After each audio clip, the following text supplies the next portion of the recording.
ಎಲ್ಲರಿಗೂ ನಮಸ್ಕಾರ. ಇತ್ತೀಚಿನ ದಿನಗಳಲ್ಲಿ ನಮ್ಮ ಸೈಬರ್ ಸ್ಟೇಷನ್ ನಲ್ಲಿ ಒಂದು ಪ್ರಕರಣ ದಾಖಲಾಗ್ತಾ ಇದೆ. ಇದಕ್ಕೆ ಹೆಚ್ಚಿನವಾಗಿ ಯುವಕರು ಬಲಿಯಾಗ್ತಾ ಇದ್ದಾರೆ. ಇದೇನಪ್ಪಾ ಅಂದ್ರೆ, ಯುವಕರಿಗೆ ಜಾಬ್ ಬೇಕಾಗಿರುತ್ತದೆ, ತಮ್ಮ ಪಾರ್ಟ್ ಟೈಮ್ ಜಾಬ್ ಬೇಕಂತ ಹುಡ್ಕೋತ ಹೋಗ್ತಾರೆ. ಸೊ ಯಾವುದೋ ವ್ಯಕ್ತಿಗೆ ಭೇಟಿ ಆಗ್ತಾರೆ. ಆ ವ್ಯಕ್ತಿಗೆ ಭೇಟಿ ಆದ್ಮೇಲೆ ಏನಂತಾರೆ, ನಾನು ನಿಮ್ಗೆ ಪಾರ್ಟ್ ಟೈಮ್ ಜಾಬ್ ಕೊಡಿಸ್ತೀನಿ, ಸೊ ನಿಮ್ಮ ಆಧಾರ್ ಕಾರ್ಡ್ ಕೊಡಿ ಅಂತ ಏನ್ ಮಾಡ್ತಾರೆ, ಅವ್ರ ಆಧಾರ್ ಕಾರ್ಡ್ ಇವ್ರು ಆಧಾರ್ ಕಾರ್ಡ್ ಇಸ್ಕೊತಾರೆ. ಮಿನಿಮಮ್ ಅಮೌಂಟ್ ಕೊಡ್ತಾರೆ, ತಿಂಗಳಿಗೆ ಒಂದು 20,000 15,000 ದುಡ್ಡು ಕೊಡ್ತಾರೆ. ಇವನು ಆಧಾರ್ ಯೂಸ್ ಮಾಡಿಕೊಂಡು ಒಂದು ಕರೆಂಟ್ ಅಕೌಂಟ್ ಓಪನ್ ಮಾಡ್ತಾರೆ. ಆ ಕರೆಂಟ್ ಅಕೌಂಟ್ಗೆ ತಮ್ದು ಸೈಬರ್ ಫ್ರಾಡ್ ಯಾವುದೋ ಒಂದು ನಂಬರ್ ಲಿಂಕ್ ಆಗುತ್ತೆ, ಫೋನ್ ನಂಬರ್ ಲಿಂಕ್ ಆಗುತ್ತೆ. ಅವ್ರ ಫೋನ್ ನಂಬರು ಮತ್ತು ಇವ್ರ ಆಧಾರ್ ಕಾರ್ಡ್ ಯೂಸ್ ಮಾಡಿಕೊಂಡು ಒಂದು ಕರೆಂಟ್ ಅಕೌಂಟ್ ಓಪನ್ ಮಾಡ್ತಾರೆ. ಸೊ ಇವ್ರ ಒಂದು ಪಾರ್ಟ್ ಟೈಮ್ ಜಾಬ್ ನೆಪದಲ್ಲಿ ಸೈಬರ್ ಫ್ರಾಡ್ ಅವ್ರು ಏನ್ ಮಾಡ್ತಾರಪ್ಪ ಅಂದ್ರೆ, ನಮ್ದು ದೊಡ್ಡ ಟ್ರಾನ್ಸಾಕ್ಷನ್ ಇರ್ತಲ್ಲ, ಕೋಟಿಗಟ್ಟಲೆ ಟ್ರಾನ್ಸಾಕ್ಷನ್ ಇವ್ರು ಒಂದು ಕರೆಂಟ್ ಅಕೌಂಟ್ ಮುಖಾಂತರ ಒಂದು ಉಪಯೋಗಿಸ್ತಿದ್ದಾರೆ.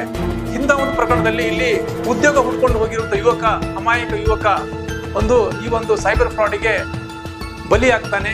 ಮುಂದೊಂದು ದಿನ ಸೈಬರ್ ಇನ್ವೆಸ್ಟಿಗೇಷನ್ ಅಥಾರಿಟಿ ಅವರು ಈ ಅಮಾಯಕ ಯುವಕನ ಅರೆಸ್ಟ್ ಮಾಡಿ ಜೈಲಿಗೆ ಹಾಕ್ತಾರೆ. ಯಾಕಂದ್ರೆ ಎಲ್ಲಾ ಟ್ರಾನ್ಸಾಕ್ಷನ್ ಕೂಡ ಈ ಅಮಾಯಕ ಯುವಕನ ಹೆಸರ ಮೇಲೆ ಆಗಿರ್ತದೆ.